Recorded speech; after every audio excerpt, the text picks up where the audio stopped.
ધોરણ 12 અર્થશાસ્ત્ર પ્રકરણ 6 બેરોજગારી. અગાઉના પીરિયડની અંદર આપણે બેરોજગારી કોને કહેવાય, બેરોજગારીના માપદંડને આધારે બેરોજગારીના પ્રકાર પાડવામાં આવે છે તે જોયું અને બેરોજગારીના પ્રકાર જોયા. તો બેરોજગારીના આગળ બીજા પ્રકારોમાં જોઈએ આપણે હવે ચક્રીય બેરોજગારી.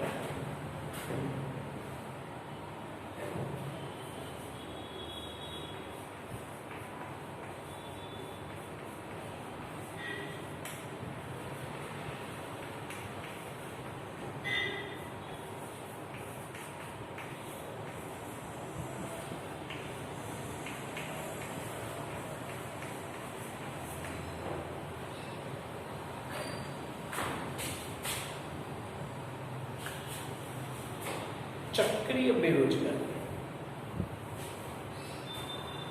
અર્થતંત્રની અંદર મૂડી રોકાણ કરનાર વર્ગ અને બચત કરનાર વર્ગ, આ બંને વર્ગો અલગ અલગ છે. અર્થવ્યવસ્થામાં ઉદ્યોગપતિઓ મૂડી રોકાણ કરતા હોય છે અને વપરાશકાર છે તે બચત કરતા હોય છે. એટલે અહીં આગળ મૂડી રોકાણ કરનાર વર્ગ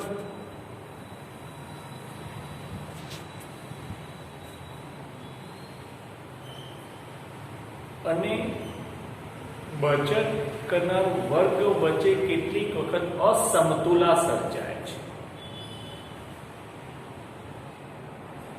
ઉદ્યોગપતિ ઉદ્યોગકારો હોય કે વપરાશ કરનાર હોય કે મૂડી રોકાણ કરનાર હોય, બચત કરનાર હોય, એ બધા વચ્ચે દર વખતે સમતુલા હોતી નથી.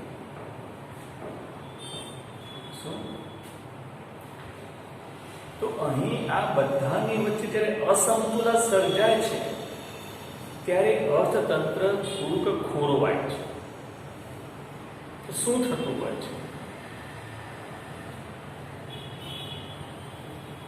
તો તેવા વખતે કેટલીક વખત અર્થવ્યવસ્થાની અંદર કેટલીક વાર તેજીની પરિસ્થિતિ જોવા મળે છે અને કેટલીક વખત મંદીની પરિસ્થિતિ જોવા મળે છે. તો તેજી અને મંદી શું અને કયા કારણથી આ તેજી મંદીની પરિસ્થિતિ ઉદ્ભવે છે? તો અહીં જ્યારે તેજીની પરિસ્થિતિ હોય તેવા સમયે શું થતું હોય છે? જ્યારે બજારમાં તેજીની પરિસ્થિતિ હોય ત્યારે મૂડી રોકાણ કરનાર વર્ગ વધારે હોય છે. એટલે વધારે એકમો સ્થપાય છે, વધારે ઉદ્યોગો સ્થપાય છે, વધારે કંપનીઓ સ્થપાય છે. એટલે વધારે એકમો હોય, વધારે કંપની હોય, વધારે ઉદ્યોગો સ્થપાતા હોય તેને કારણે ઉત્પાદન વધે છે. શું ઉત્પાદનમાં વધારો થાય છે? હવે સ્વાભાવિક છે કે ઉત્પાદન વધશે એટલે દરેકે દરેક ઉત્પાદકની આવકમાં પણ વધારો થાય છે. જોજો વિદ્યાર્થીઓ, અત્યારે મૂડી રોકાણકારો દ્વારા જે મૂડી રોકવામાં આવે છે તેને કારણે થઈને ઉત્પાદન વધે છે અને આ ઉત્પાદન વધતું હોવાથી ઉત્પાદકની આવકમાં પણ વધારો થાય છે.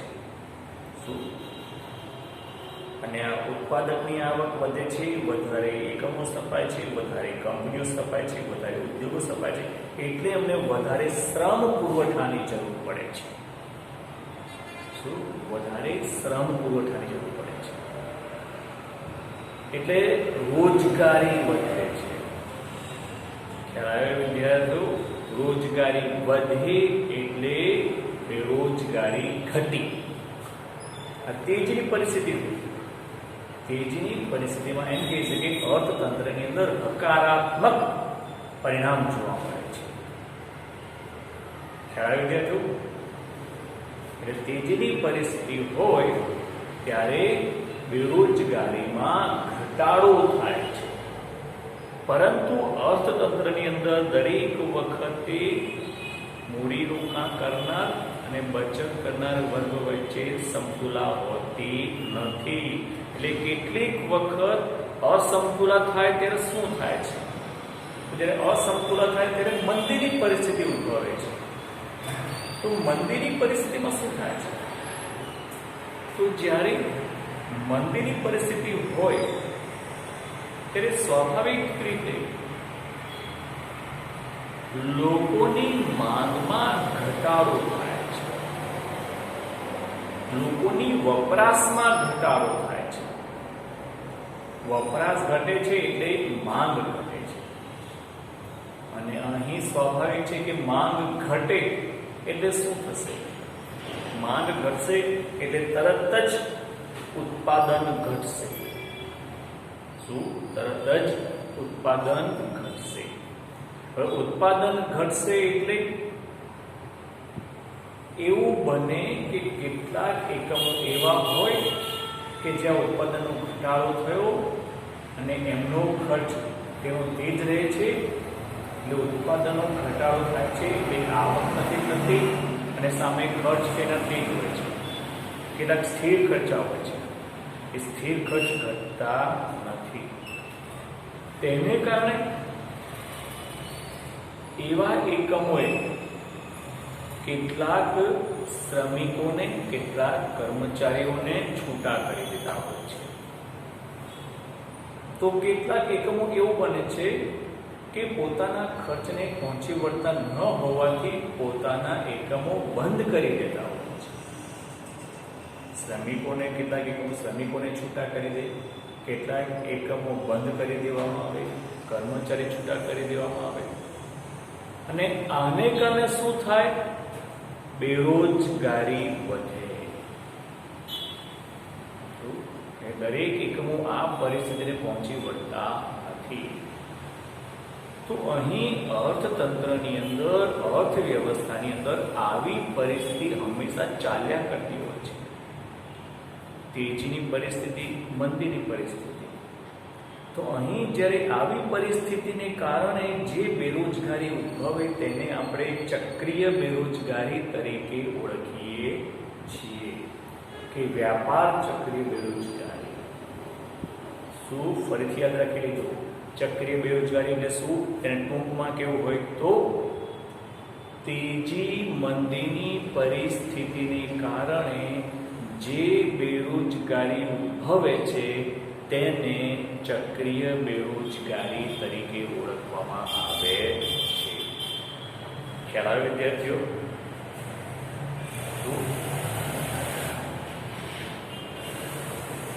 અહીં 1929-30માં અમેરિકામાં મંદી આવી હતી. જો વિદ્યાર્થી, વિકસિત દેશમાં મોટે ભાગે બે પ્રકારની બેરોજગારી જોવા મળે છે.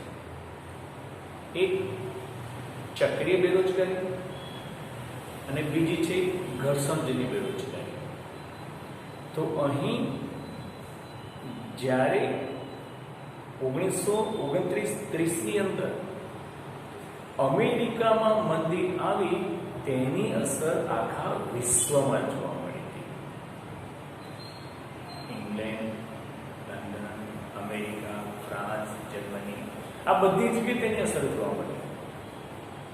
તો આને કારણે માત્ર અમેરિકામાં મંદી ઉદ્ભવી 1929-30, તેને કારણે આખા વિશ્વની અંદર મહામંદી પ્રસરી ગઈ.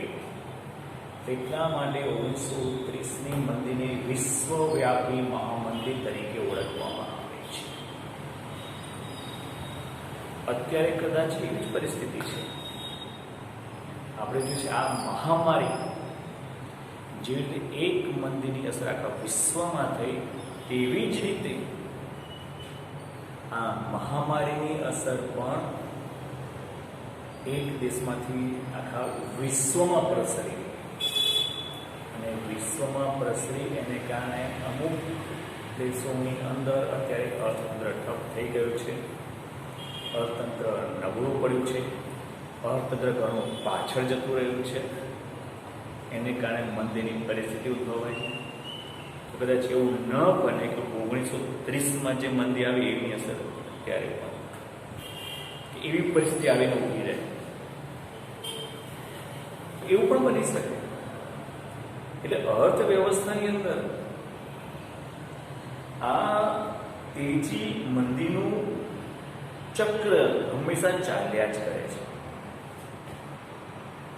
તેજીની પરિસ્થિતિ હોય ત્યારે રોજગારીમાં વધારો થાય છે, નવી રોજગારીની તકો સર્જાય છે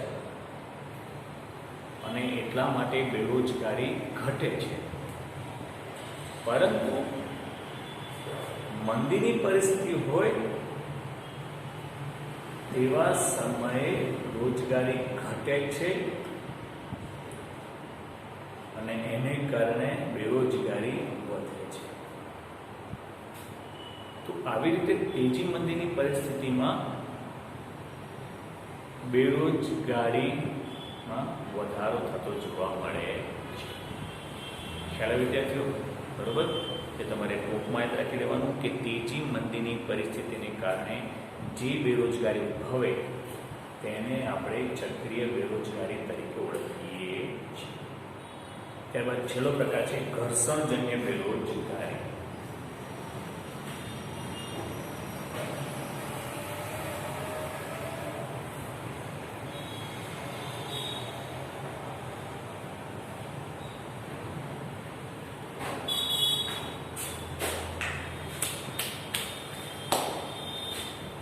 ઘર્ષણજન્ય બેરોજગારી, આ બેરોજગારી પણ વિકસિત દેશમાં વધારે જોવા મળે છે.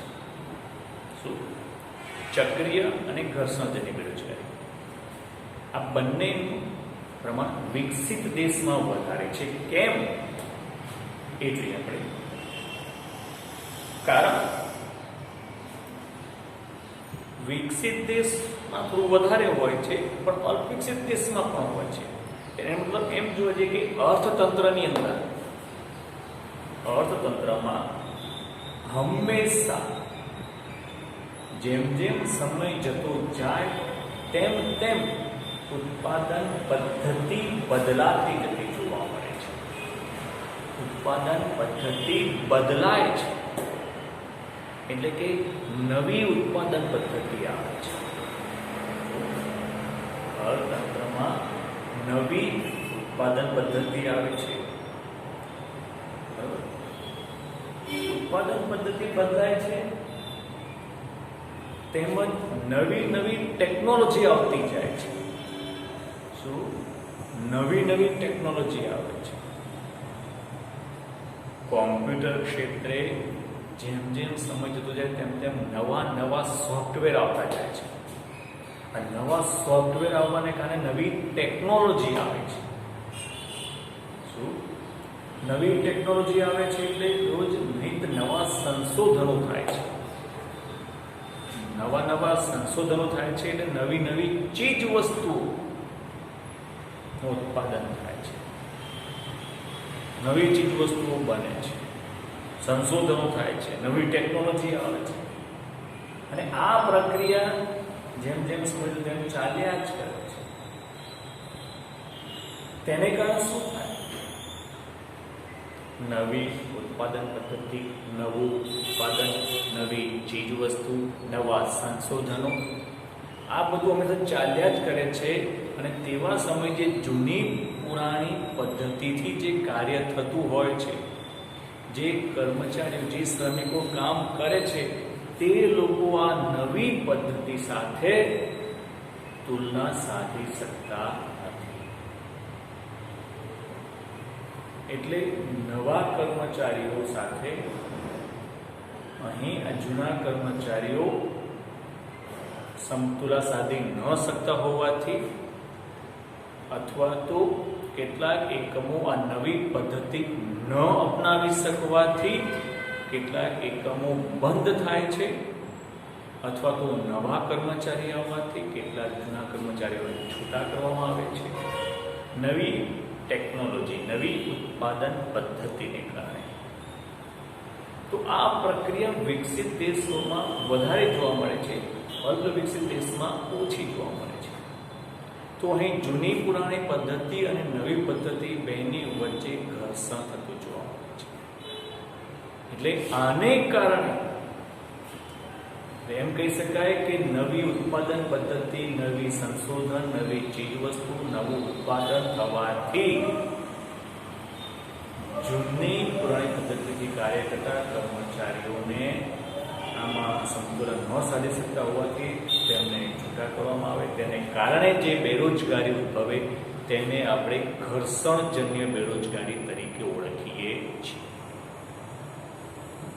એટલે ટૂંકમાં કેવું હોય, આપણે તો કેમ કહી શકાય કે નવી ટેકનોલોજીને કારણે અથવા નવી ઉત્પાદન પદ્ધતિને કારણે જે બેરોજગારી ઉદ્ભવે તેને ઘર્ષણજન્ય બેરોજગારી તરીકે ઓળખવામાં આવે છે.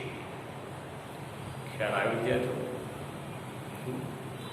પરંતુ આ જે બેરોજગારી છે એ કાયમી બેરોજગારી નથી.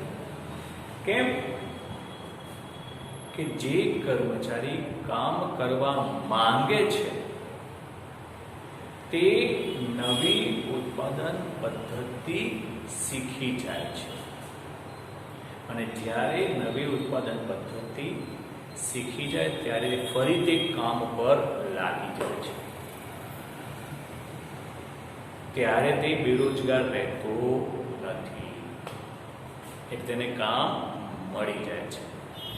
તો અહીંયા જે આ પદ્ધતિને કારણે જે બેરોજગારી ઉદ્ભવી એ ટૂંકા ગાળાની છે, ટૂંક સમય પૂરતી જ છે. માટે આ બેરોજગારીને ટૂંકા ગાળાની બેરોજગારી તરીકે પણ ઓળખવામાં આવે છે. ખ્યાલ આવ્યો વિદ્યાર્થીઓ? યાદ રાખી લેજો આ વસ્તુ. શું પડી? દાખલા તરીકે આપણે જોઈએ કે થોડા સમય પહેલા મોબાઈલની અંદર કીપેડ મોબાઈલ હતા. કીપેડ જે આપણે કી કોમ્પ્યુટરમાં જે કી આવે છે એ રીતે કીપેડ વાળા મોબાઈલ હતા. એ ઘણો સમય ચાલે, પરંતુ પછી જેમ ઉત્પાદન પદ્ધતિ બદલાઈ તો એ કીપેડ સાદા મોબાઈલ હતા, એની જગ્યાએ નવી ટેકનોલોજી આવતા ટચ સ્ક્રીન વાળા મોબાઈલ આવ્યા.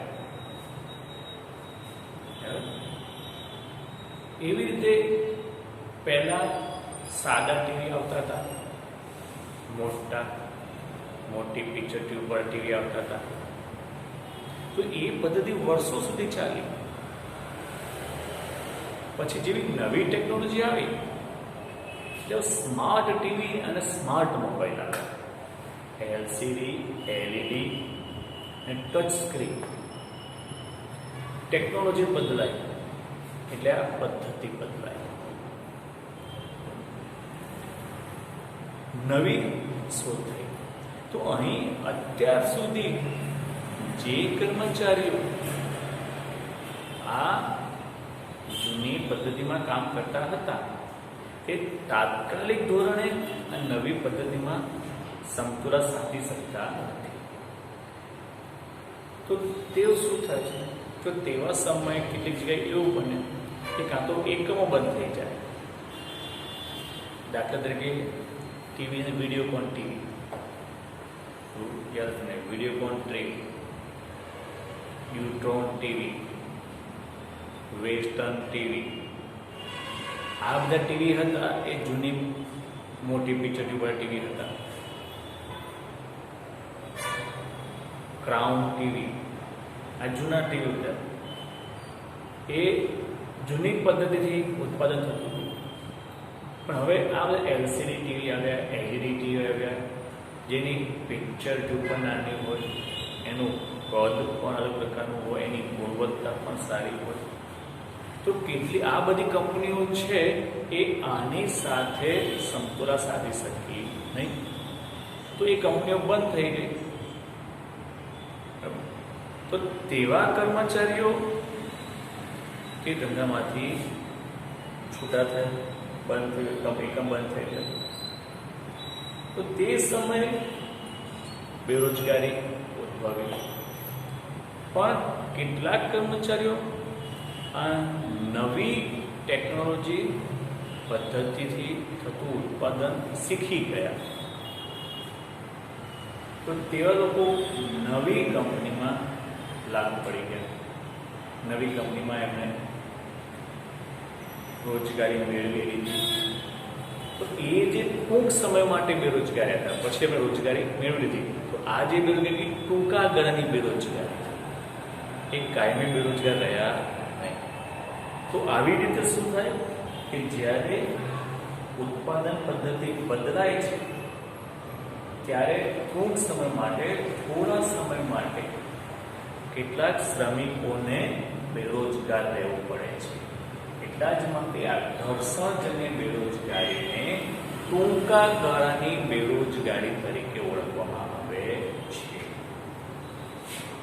ખ્યાલ વિદ્યાર્થીઓ? બરોબર. તો આજે આપણે આટલું રાખીએ. આવતા પીરિયડની અંદર આપણે બેરોજગારી ઉદ્ભવવાના કારણો જોઈશું. આજનું તમારું હોમવર્ક છે આ બેરોજગારીના પ્રકારો. એમાં ખાસ આ ચક્રીય બેરોજગારી અને ઘર્ષણજન્ય બેરોજગારી તૈયાર કરો છો તમારે. શું? ચક્રીય બેરોજગારી અને ઘર્ષણજન્ય બેરોજગારી. આ અલગથી પણ પૂછાઈ શકે છે. બરોબર વિદ્યાર્થીઓ? કારણ કે એમ કહી શકાય કે વિકસિત દેશ અને અલ્પ વિકસિત દેશ બંનેમાં બેરોજગારી તો છે જ.